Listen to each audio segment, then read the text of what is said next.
Ako po si Jeffrey Johnson, 45 years old. Ako po ay taga Mandawi City, Cebu.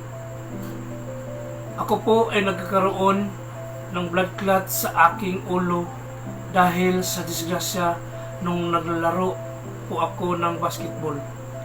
Si Maribel Soliano ay nag-introduce po sa akin ng gamot na Max Cortec at ako po ay gumaling sa gamot na ito sa loob ng 3 buwan.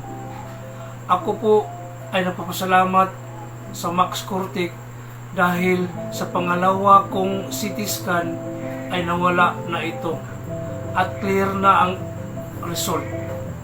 Ako po ay nagpasalamat sa Max Cortec dahil malaking tulong po ito sa akin. Dahil dito ako po ay magaling na ngayon. Maraming salamat sa Max Cortec.